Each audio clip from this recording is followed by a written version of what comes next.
Okay. Let's see. I don't know if we have anybody new, maybe new to class. New to class. Okay.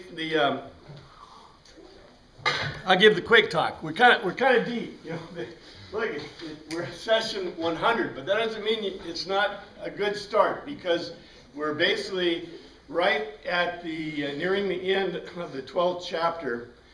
And the way we're doing this, I think, will give you a great body anyway, even if you haven't had the previous part. The notes are over there, so you want you can get the note pages. And eventually what I'm going to do is put a translation of Hebrews out, although I don't like doing translations at all.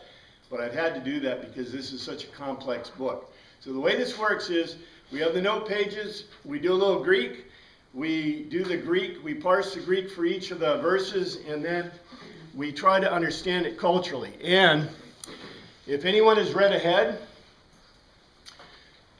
18 starts nutso in the translation. So we are going to, I hope that you will have a revelation by the knowledge. What we're going to do is we take the culture, the history, and the language, and we try to understand exactly what it says, because we know the language is different, and you will see that today beyond a shadow of a doubt. So, in any case, I know it may be a little bit confusing at first, but if you have questions, just ask questions, and I'll try to explain as well as I can. But in any case, the words of the day.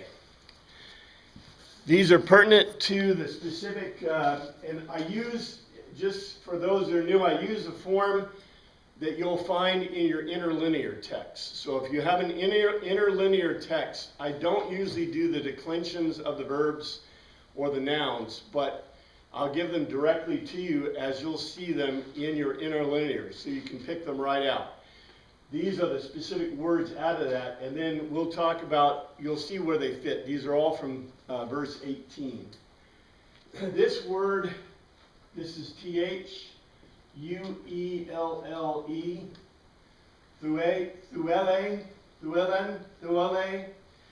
Thuelle is, this is, okay, you're going to see stuff that fits together with what we had before. So, Thuelle basically means to rush, to breathe hard and blow smoke. That's from thuo, and it means to sacrifice. Thuelle means a storm. And the way we get this is it's in the sense of blowing. So the basis of this word is thuo, which, like I said, thuo, which means to sacrifice. This comes from that term. Remember metaepithumia, which is my favorite word. Paul uses it all the time, but metaepithumia means literally the scent of the sacrifice from man to God. And the reason thuo means is the sacrifice is because the scent of the sacrifice. All right, when we think about sacrifice, and I always have to do this, okay, sorry, I always have to do this. In the Hebrew, we have 5 components to the sacrifice. There are 5 components. The first is the ascension sacrifice. According to Josephus, that's done once in the temple per day. The second one is the sin sacrifice and the guilt sacrifice. What's the difference? The sin sacrifice, you acknowledge that you did something sinful and you go, well, you acknowledge you did something sinful unintentionally. There is no sacrifice for intentional sin in Hebrew, period, dot. The Mosaic covenant does not allow any sacrifice for something you did on purpose.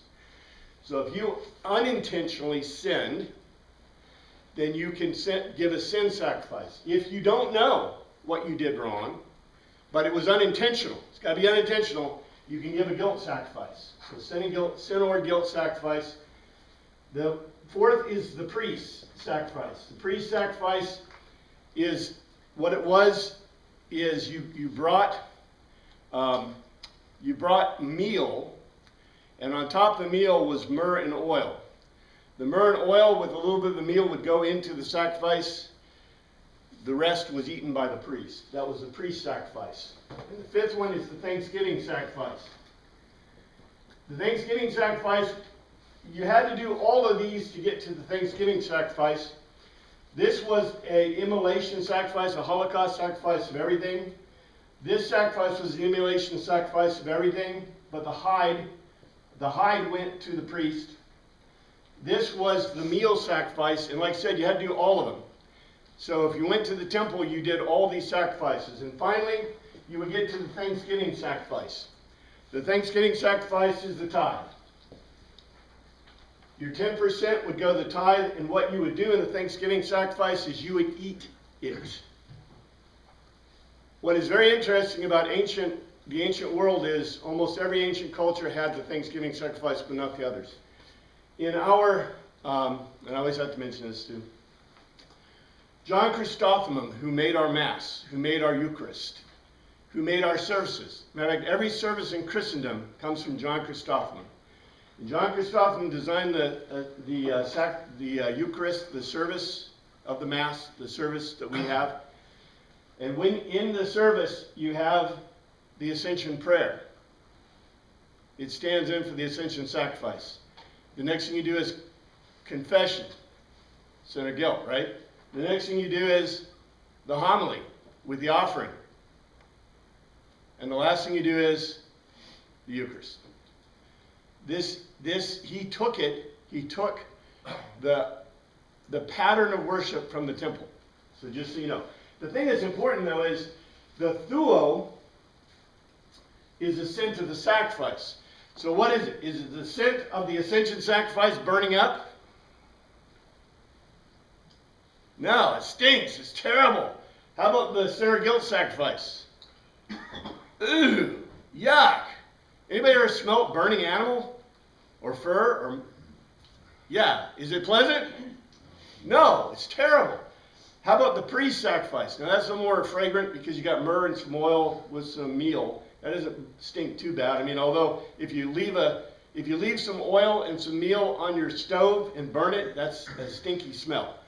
However, what's the Thanksgiving sacrifice? Barbecue. Roasted lamb. It's barbecue. Yeah, it's roasted lamb. Actually, they boiled it. So, okay, to us, this goes back to food. I'm not going to talk about food today, but food is a wonderful thing. The only place you get boiled stuff was where they had a pot, and pots were not ubiquitous. The only place you could find pots until probably the 1800s, the 1700s, was in an inn or a temple or a church, or where they could afford to buy the pot. Pots are metal. The word in Greek for coin means stamped out of a pot. That's where they came from. It's because the metal was worth more than the coinage. So pots, they had a pot. And if you remember from the Old Testament, they had pots and they boiled the meat. The point is that the reason in Greek, meta epithumia, the scent of the sacrifice, because what happened, it's the word, what's the word? What's the love word? Epithumia. Epithumia. Okay, epithumia. Notice, thuo.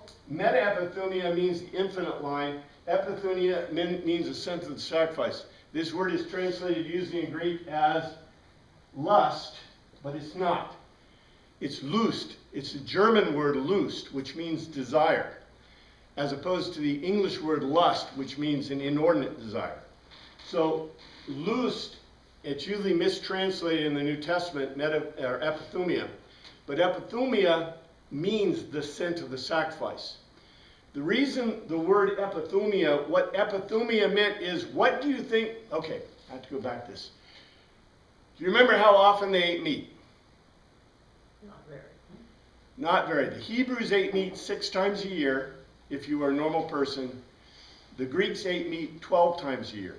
The reason is that's when the festivals were. So what do you think happened when you smelled the scent of the sacrifice, the meat cooking? You salivate. It's like, when you took your kid to the market, well, they didn't, but when you took your kid to the marketplace in Greece, the thing about the market, it was right by the temple, because that's where they got meat. And so your kid was begging you. Today, you take your kid to a Walmart, they beg you for toys. The kids did not have meat, so what they did is they begged their parents for, and we know this historically, Mom, Dad, I want meat. Buy me meat. Buy me meat, right? Because it was a really expensive commodity, and all meat is sacrificed in the ancient world. So anyway, the point is that this word, which is translated or it means storm, comes from the word that means a sacrifice. Here's another one. This is X-I-Z, if you like, X-I-O-P-H. And pronouncing this, Zipho, the PH is a really hard sound, Zipho. This comes from the word for cloud, nephos. Nephos. Comes from nephos, and specifically this means the gloom. We're going to have two interesting words. Zachos comes from nephos, meaning a cloud. It means gloom as if shrouded by a cloud. Translated blackness, darkness, mist. This is G-N-O, Gnopho. And this comes from nephos also. It's not the same word. It means gloom as of a storm. All right. This is like, did anyone drive here early this morning? Yeah. And there was this big cloud on the ground, right? And it's like, this is way cool. You're in a cloud. That's FIFO. On the other hand, Gnopho is like a storm. Last night, right?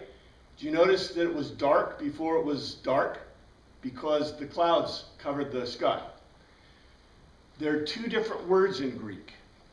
You notice in the King James, both of them are translated the same way, as blackness or darkness. Very interesting. This word is very important. P-U-R-I, pure, pur.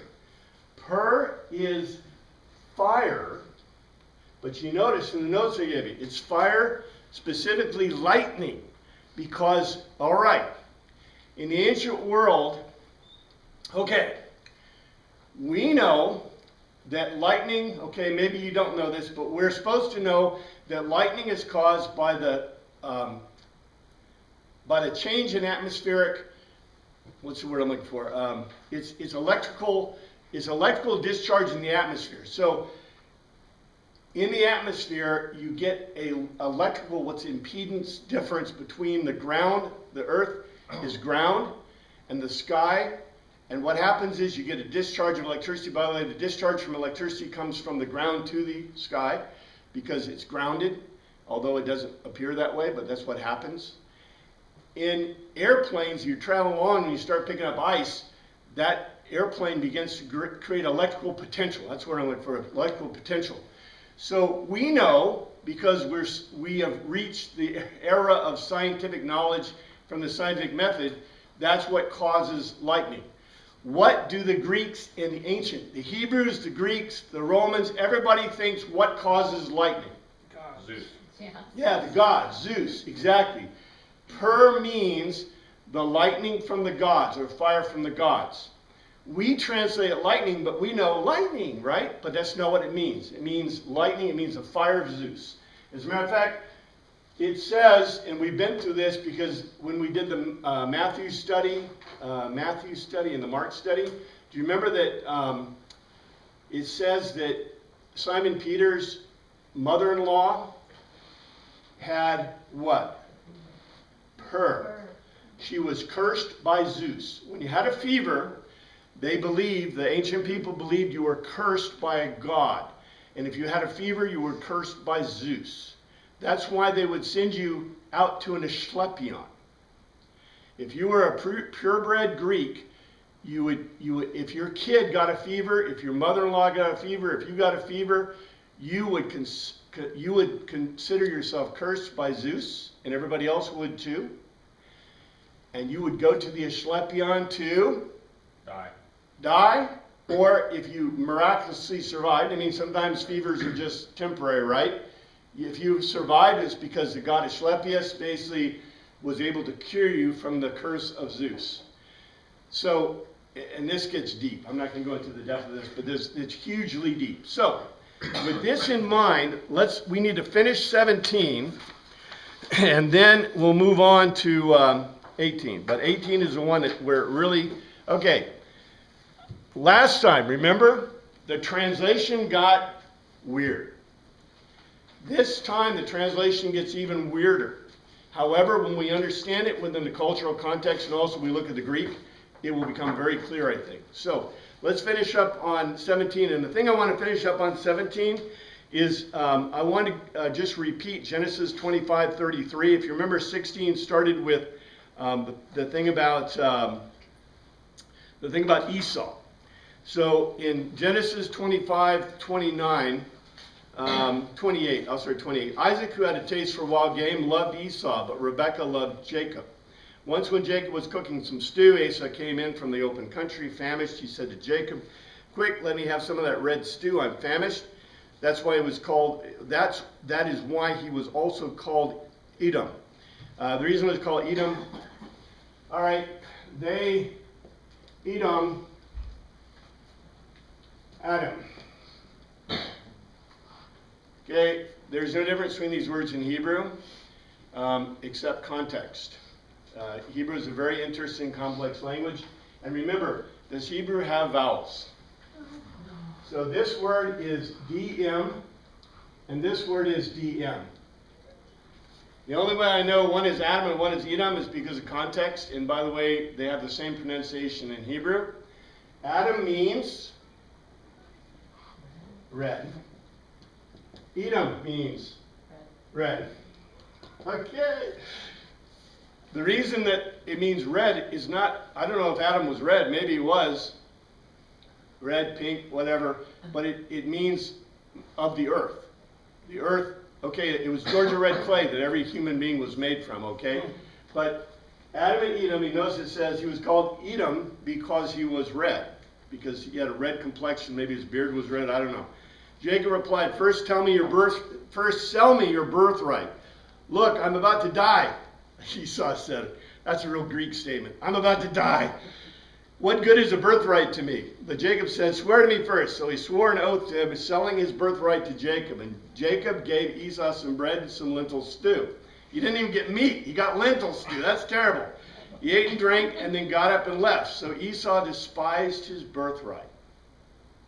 There's a lot in here. I'm not going to go into the depth. The point is about Esau and his birthright. So in 17, afterward, as you know, this is the NIV. When he wanted to inherit his blessing, he was rejected. He could bring about no change of mind, though he sought the blessing with tears.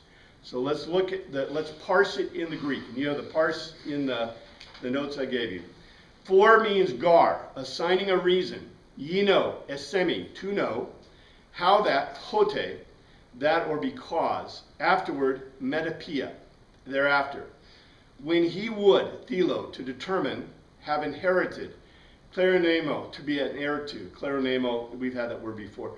The, ho, blessing. I put ho there. Like I said, I don't do the declensions for you, but ho is the. And in Hebrew, in Greek does not have, Greek has, articles, okay? Greek does not have a singular article like English. In English, we have the and we have a. We also have some other articles, but we don't talk much about them because they're ancient. But a person or the person. So the designates a specific, right? And a doesn't. So whenever you see in Greek a noun without ho, or a declension of ho, it means a. When you see it with ho, it means the. So it's a specific. What's the word for that article? A definite article. Yeah, a definite article. Blessing, elogia, fine speaking. He was rejected, apodokiazemo, to disapprove, for gar, signing a reason. He found heresco, to find. No, ooh, there's two no's or nots. Usually o is no and me is not. Me is indeterminate, o is decisive, a decisive no. I'll also mention this. Whenever we see gar is usually translated for. Gar is a technical term in Greek, meaning a transition and a logos to telos. Okay. I know there's some people new here, so I'm sorry. I'll remind you. All ancient Greek writing is what we call a logos to an unstated telos. An example is, the best example, I'll repeat it, I know some of you guys have heard this a lot, but Aesop's Fable. And Aesop's Fable is a logos, a logical argument to there's a moral to the story, right? The Greeks did not write, Aesop did not write any morals for the Greek Aesop's Fables. There are no written morals in Aesop's Fables in the Greek. Who added them? The Romans. The Romans added them because, and that's why many times, have you ever read one of the Aesop's Fables and you get to it, the end, and you go, that moral does not fit that story at all. Have you ever noticed that? Maybe you haven't read enough Aesop's Fables. Aesop's Fables are a logos to an unstated telos. The Romans wanted to make sure their children, their students, did not miss the moral. The Greeks would say, okay, from what you know about the Greeks, if you didn't get the telos, what would the Greek teacher probably do? Smack you on the side of the head. He'd say, you dummy. It's obvious. It's obvious. A logos to telos explains for you why none of Jesus' parables ever have a conclusion. Have you ever noticed that? There is never ever a conclusion or explanation in any of Jesus' parables because he's speaking in a Greek logos to telos. The telos is always unstated. Logos means logical argument. Telos means it's not really a conclusion, but it's close enough. We may get to that later with the telos word. But a telos is basically, we can call it a conclusion. That's why the New Testament in many times is very difficult for us to understand. Because just for new folks, Greek is written logos to telos. Hebrew is written, I need another pen. Hebrew is written in a synopsis body. Yep, synopsis body. Body. For example, a lot of people who are not very educated in Hebrew will say there are two creation stories. There are two Noah stories. Guess what? The Hebrews write synopsis body. So you always see a synopsis first, and then you'll see the body of the text. That's why it always looks a little funny, because that's the way they write.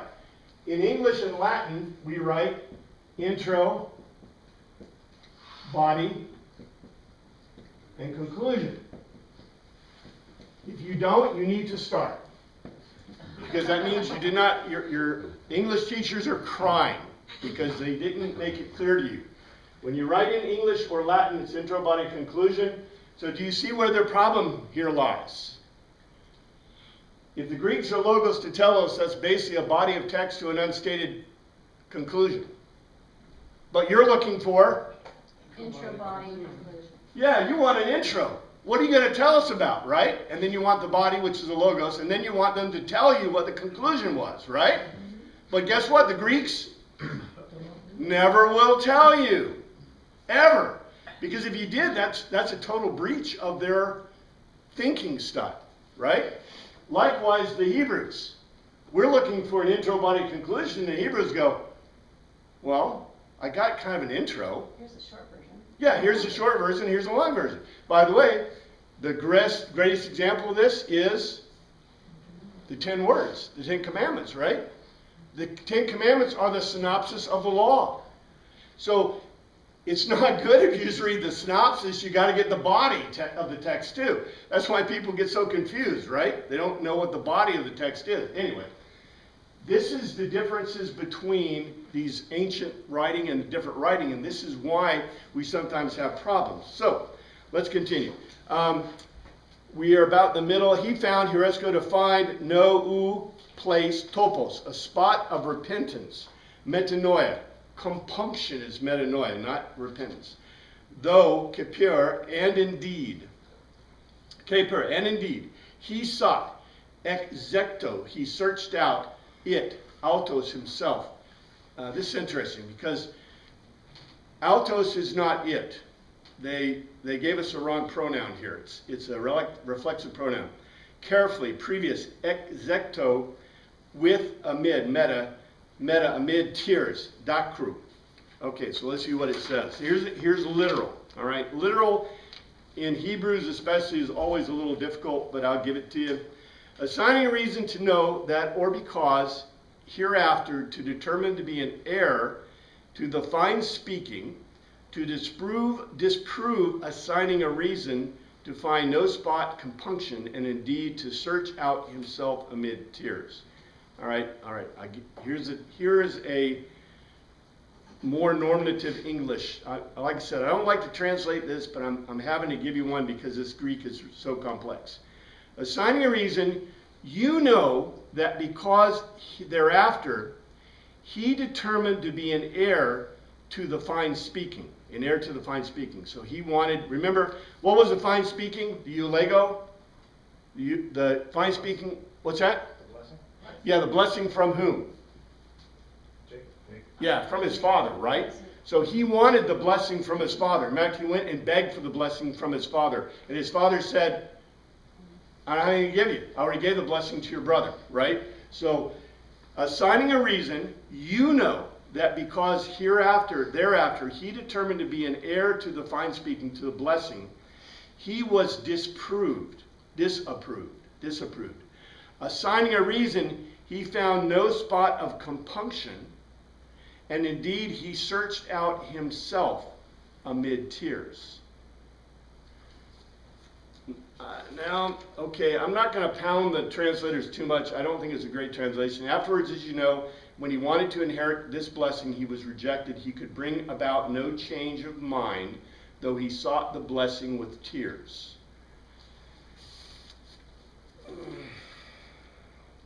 How about this?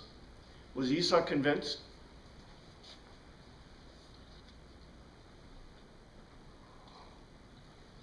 Convinced he wasn't getting the blessing? Is that what your question is? Satisfied. Well, this comes from the previous chapter, which is the 11th chapter is what we call the faith chapter.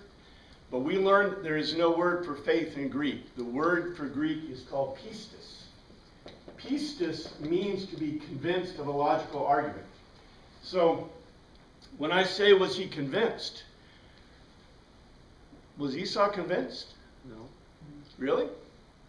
Hey, what you said about searching himself out in tears, it sounds like he was kind of sad or remorseful in a way. Or maybe I'm getting the wrong context, but that's the way I thought of it. What I want to point out to you is this. Okay. When Esau, all right, before we had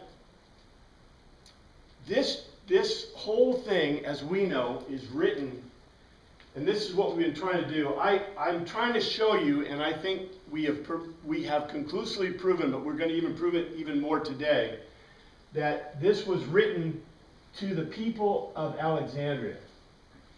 And what had happened is we already placed this book after 70 AD. This book was, because of the language, because of the text, because everything we know about it, was written after 70 AD. What happened in 70 AD? The temple was destroyed in Jerusalem. The Romans basically kicked out almost all the Jews. According to some, they went to Babylonia. There are 4 sects of Pharisaism. There is the Galilee, Galilee, the Jerusalem group. We call them schools. The Pharisaic schools of the Jewish people. There are 4 Pharisaic schools in this time. There is the Jerusalem school, the school of the Galilee, the school of Babylon, and the school of Alexandria. We know from history, although some think that a lot of them went to Babylon. And I told you, why would they probably not go to Babylon? It was an enemy of the Roman Empire, and if you were a Roman citizen or coming from the Roman provinces to the Parthians, they're not Babylon anymore, they're Parthians. What do you think they do? They had real border control in those days, and you would not get past their borders. They would kill you, that's correct, and they would take your stuff, and that's all she wrote. So the Babylonian, although there is a Babylonian Talmud, which is written about 100 AD. The Talmudic documents the Mishnah and the Talmudic documents were put down on paper about 100 AD. One was put on paper in Babylon school, and one was put together in the Jerusalem school. But the biggest center for all Hebrew people in that time was Alexandria. And the evidence we look for in Hebrews was not written necessarily to the Hebrews, and we've seen that. It's written to the Romans, the Greeks, the Hebrews, and the Egyptians, who are members of Team Hodos. Team Hodos is what the early Christians called themselves until the 2nd century. Who called them Christians? The Greeks called them Christians. They called themselves Team Hodos. Team Hodos means the way in Greek. So until the 2nd century, Team Hodos was not Christians, they were Team Hodos. But the Greeks called them Christians. So these groups, we've seen evidence that it was written to these groups, and we'll see more and more of that evidence, just so you know. But the point I want to make is this. Okay. If you remember, if you were these people driven out of Jerusalem, you could think of yourself as Jacob or as Isaac, right? Who inherited, the cheater that inherited, right? You could think of yourself as the one driven out. Or you could also think of yourself as Esau, cheated out of your inheritance, right? What was your inheritance? If you're Team Hodos in Jerusalem, what's your inheritance? Temple? Yeah, Jerusalem, the temple, the whole 9 yards. That's why we know from Luke they were sacrificing in the temple until the destruction of the temple. Team Hodos was there every day. That's why they wanted money in Jerusalem, not to feed people, but so they could keep doing the temple sacrifices. Because what sacrifice did they want to get to? Thanksgiving. The Thanksgiving sacrifice. Today we do the Thanksgiving. We did it today. We did the Thanksgiving sacrifice. We went through the Ascension prayer and the sin and guilt, and we had the priests, and then we went to the Eucharist. What did they do in the ancient world? What did they do before John Chrysostom? They had a meal. They had a Seder. Well, some of them had a Seder meal. If you agreed with whom, you had a Seder meal. You agree with Paul? What did Paul say? Did Paul say it's okay to eat meat sacrificed to idols? No. Yeah. What did the Apostolic Fathers tell you? No. No. You got a problem. Right? Because with the destruction of, when Jerusalem was still there, could you have a Thanksgiving sacrifice? Yeah, every day. But the minute the temple was destroyed in Jerusalem, and by the way, what did the Christians, the Team Hodos people in the diaspora do? Paul went to them, and if you were part of that, then you would have your Seder. You'd have your meal. Remember the Corinthians had their meal together? If you believe the Apostolic Fathers, you didn't. You have an issue. By the way, where did the Apostolic Fathers go when the destruction of the temple in Jerusalem? Probably Alexandria, right? So they're there. This is their problem.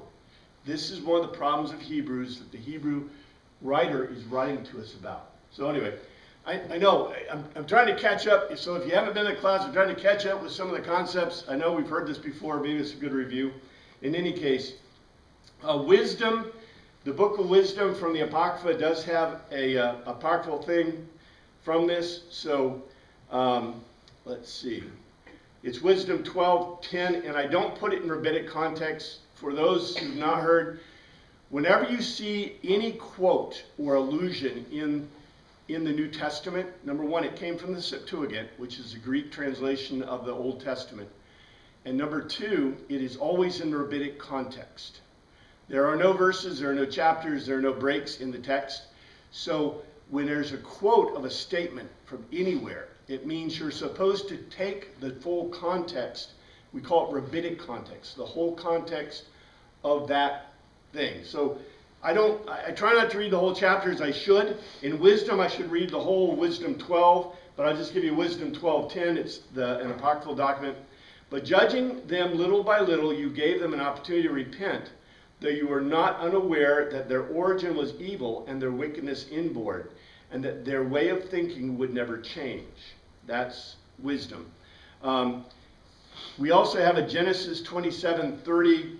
So after Isaac finished blessing him and Jacob had scarcely left his father's presence, his brother Esau came to him from hunting. He too prepared some tasty food and brought it to his father.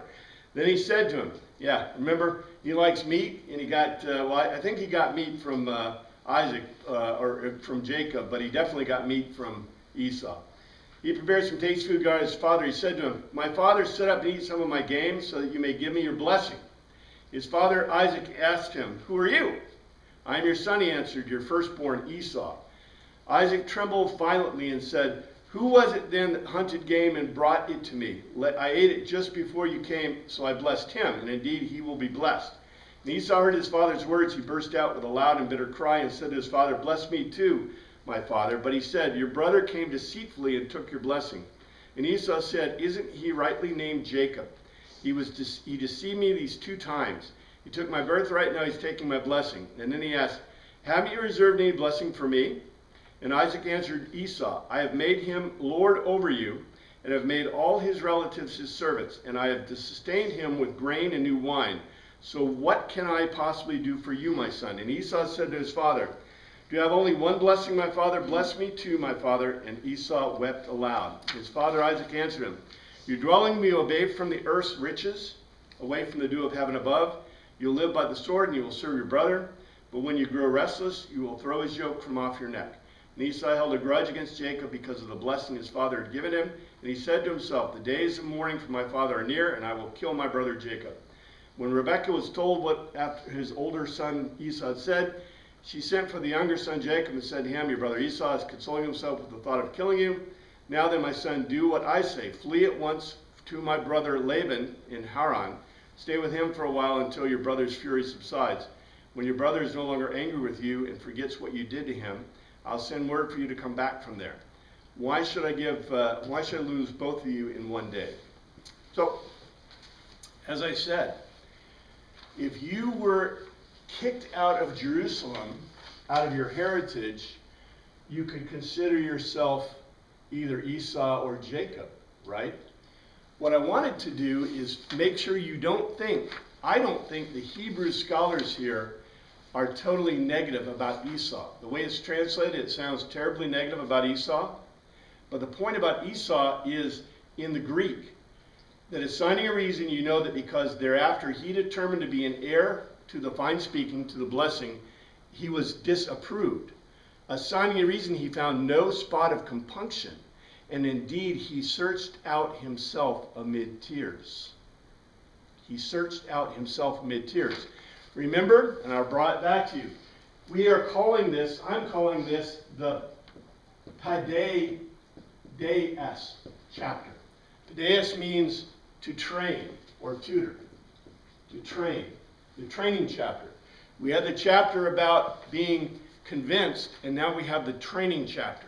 In the training chapter, in the convinced chapter, you are convinced and everything's great, right? In the training chapter, you're convinced, but you're training, right? Do you want to be like Jacob or Esau? If you're training, do you want to be like Jacob or Esau? You want to search out yourself in weeping, right? You want to put yourself through pain and suffering, right?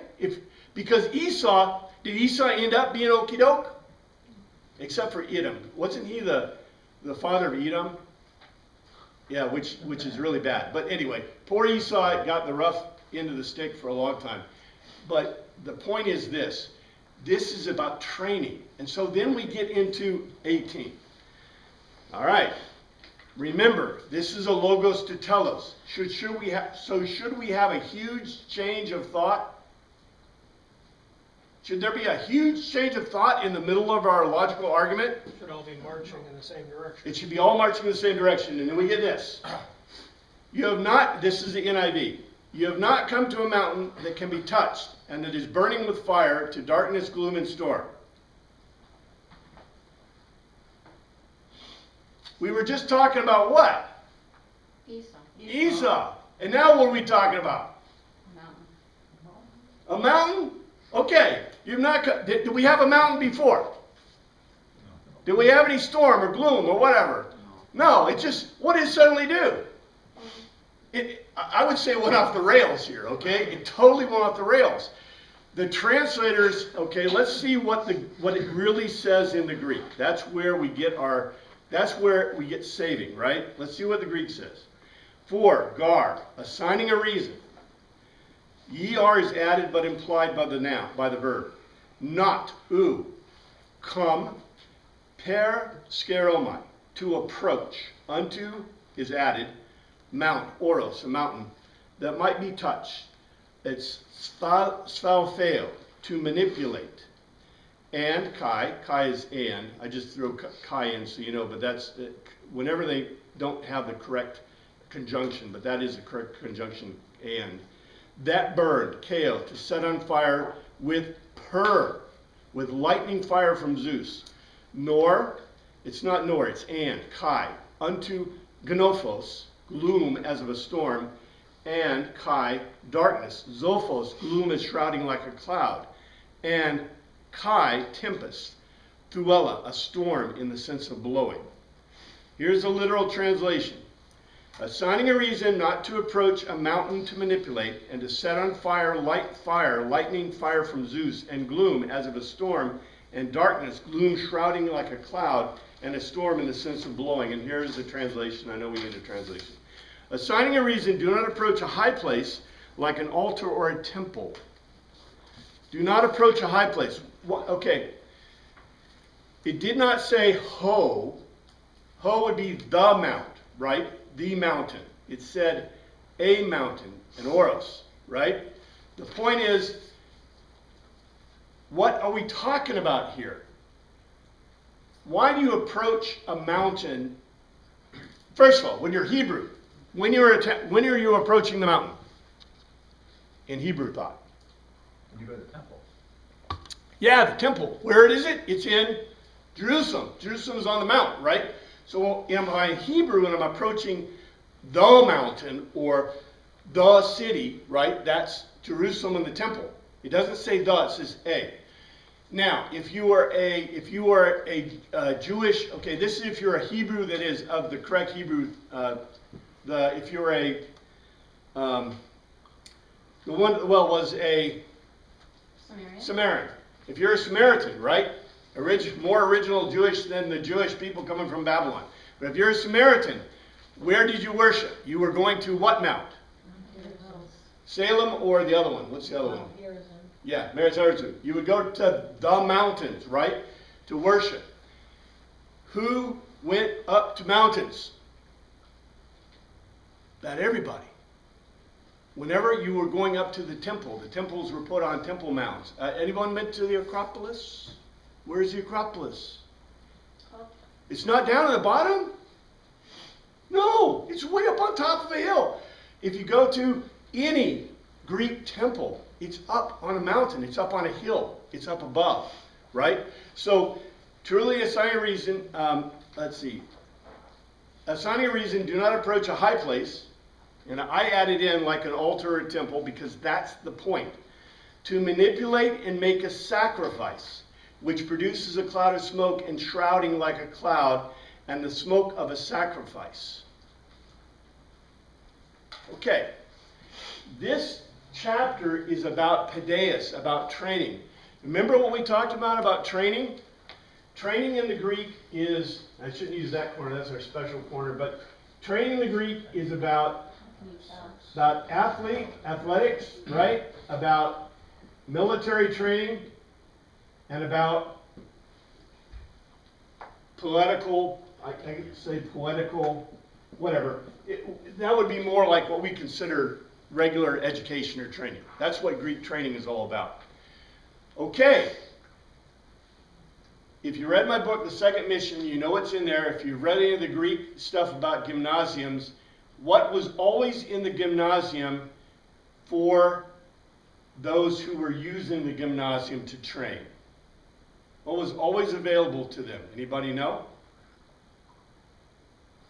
If you paid your gymnasium fees, there was a sacrifice called the Peleus that was outside, that every day they would put a sacrifice that was already cooked. Remember, in the Greek worldview, you sacrifice the animal, and this is really interesting based on what we just heard today in our scriptural reading, because a Greek temple always has an altar outside of the temple. The Hebrew temple is not. In the Hebrew temple, okay, this shows you that Hebrews was not being written specifically to Hebrews as much as we like to think. Because in the Hebrew temple, right, you have the Holy of Holies, and you have the holy place, and around it you have the mezzocline. You had a wall. And where was the altar? Inside is the altar. The altar was not outside of the temple. This is why it was an abomination to the Greeks. The Greeks said that if you killed an animal, within the precincts of a temple, you defiled the temple. Yeah, the Greeks would never do that. A lot of cultures would not do that. In the Greek culture, the altar was outside the temple, and that's where you killed the animal, and then you cooked it. And then you went in, and all Greek temples have two parts. In one part, here's where the god is, and here's the place where you can go. The priest would bring the food in, and they put the food around here, and they wait until noon. And then they look in. Oh, Master, you've had your fill. We'll take the leftovers, and we will give it to our families. That's what the priest did. That's basically what the priest did here, too. And we will sell it in the marketplace. That's the way you got fresh meat in the Greek world. This is all the world. The Roman, Greek, everything. Hellenized world. This is the way you got meat. You could not get meat that way in the Hebrew worldview. The Hebrew worldview, you could do two things. Either sacrifice to the Thanksgiving sacrifice, which was required to be eaten. Where? In the temple. You had to eat in the temple. Or if you wanted just regular meat, what did you do in the Hebrew world? True today. You do the same thing today if you're a Hebrew. There's no temple. You can't get the temple. You can't eat teruma. Kosher butcher? You go to a kosher butcher. A kosher butcher will properly and ritualistically kill the animal, which makes it legal to be eaten by a Jewish person. It's kosher. So even in this day, we believe they had kosher butchers from the first diaspora. The first diaspora was when the Assyrians, or remember when the Assyrians came down and took over? First you had the divided kingdoms, and you couldn't sacrifice meat in the real temple, so they had Shiloh and the other mountain. Dan and Bethel, I think they had. Dan and Bethel. Well, they had one in Shiloh and one the other one, right? The mountains there, and you could go there. But after the first diaspora, when the Assyrians took over, how did you get meat? You couldn't. So you had to have a kosher butcher. Many people believe the idea of the kosher butcher came out in that period. Some think it came later in the Babylonian period, but it depends on whether you're early or late time date rabbinic ideas. That also goes along with a lot who believe the rabbinic Sadduceic or Pharisaic system was started early. There's early date ones, and then there's the late date ones. We can talk about that sometime at another time. But anyway, so if you were Hebrew, you could get kosher meat and eat it. And this meant that if you had kosher butchers around, if you were a Teen Hodos member, could you eat your Seder? Yeah. The only problem was the Seder was not sacrificed in the temple, right? So, like I said, there's this huge fight going on until about 300 AD, and in 300 AD we got clarity. In any case, in this thing here, assigning a reason, do not approach a high place like an altar or temple to manipulate and make sacrifice, which produces a cloud of smoke and shrouding like a cloud and the smoke of the sacrifice. Lionel, can I interrupt you? Yeah. Can I go back to the thought about the, whatever, the sacrifice outside the gymnasium? What purpose did that have, since it wasn't in a temple? Two. Number one, the Greeks knew that by eating protein, it helped build your muscles. And so they encouraged their athletes and military people, they encouraged the trainees to eat meat for their strength. And so they provided the meat in the gymnasium. Now, we don't know whether you had to pay a fee to like participate in the gymnasium, right, to do that, because we don't believe they did. We believe the gymnasiums were permanent kind of things. But the point of the meat of the sacrifice is, if you went, okay, we want to separate everything separately. When we go training, like how many go to military training every day? We don't, but the Greeks did.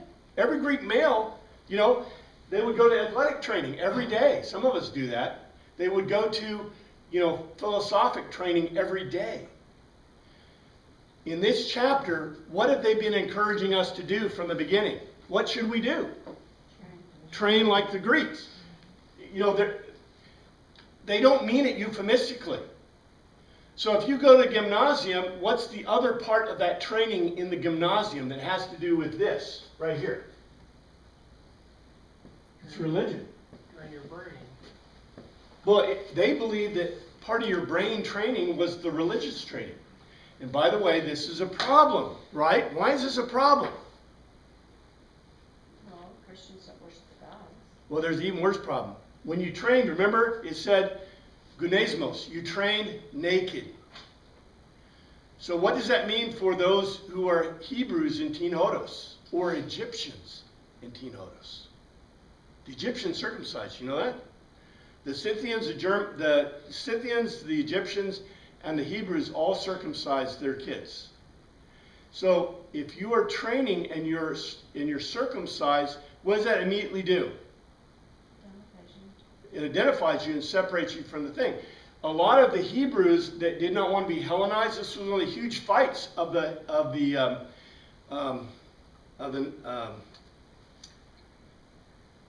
what's that period called? The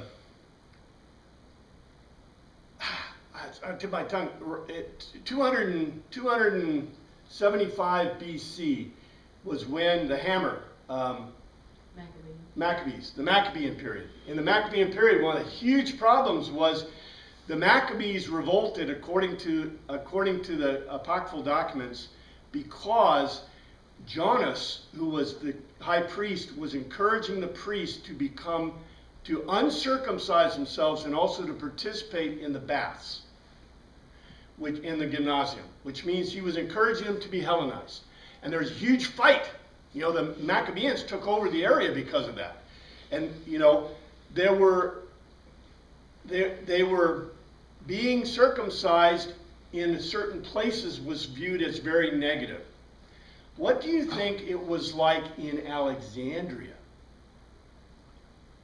Would it have been more accepted since the Egyptians did it themselves? Yeah, big time.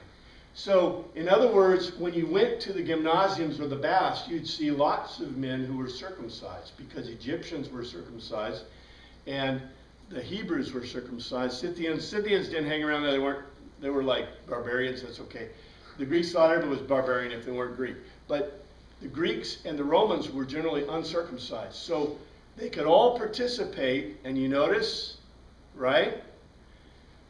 The biggest problem, the biggest problem would be, remember what the Apostolic Fathers said? Don't eat meat sacrificed to idols. But yet they're encouraging them to train. Right? They're encouraging them to train. And when we say train, the Hebrews writers mean just like the Greeks and the Romans. But they also mean to train in Teen Hodos, right? In Hebraic ideas. The problem is if I went to the gymnasium, then I would be eating of the sacrifice. And this is what it says. Assigning a reason, do not approach a high place like an altar or temple to manipulate and make sacrifice, which produces a cloud of smoke and shrouding like a cloud, and the smoke of a sacrifice. the euphemistic term here is the storm as a sacrifice. This has nothing to do with weather. This has everything to do with sacrifice. This has everything to do with the previous warnings and admonitions that were happening. Remember at the beginning of this, what were they telling them not to do? Remember? Where is another temple?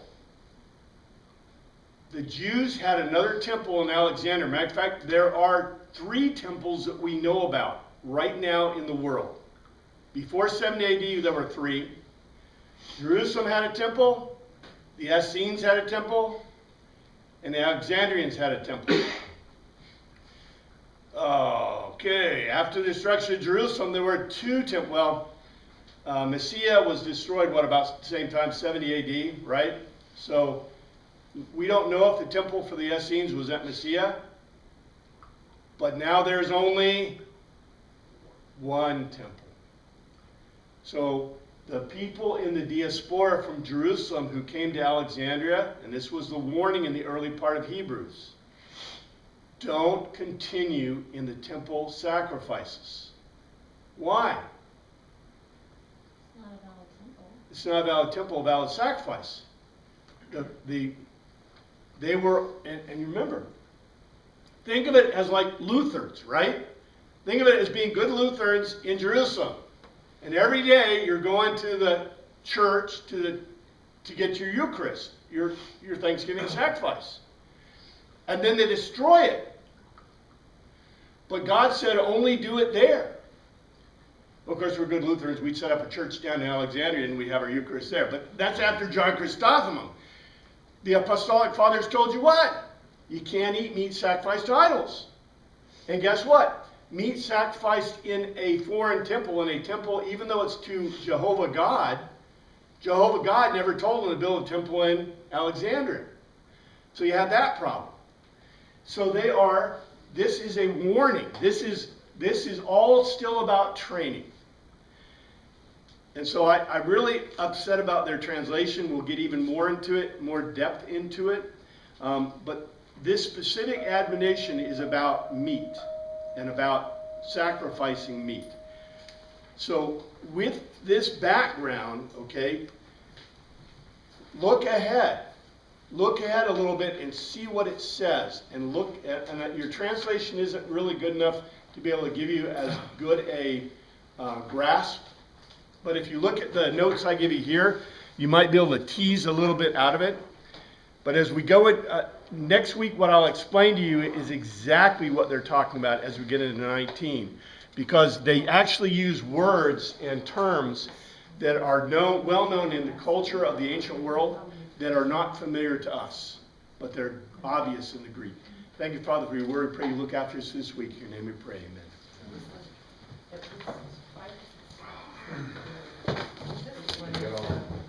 Yeah.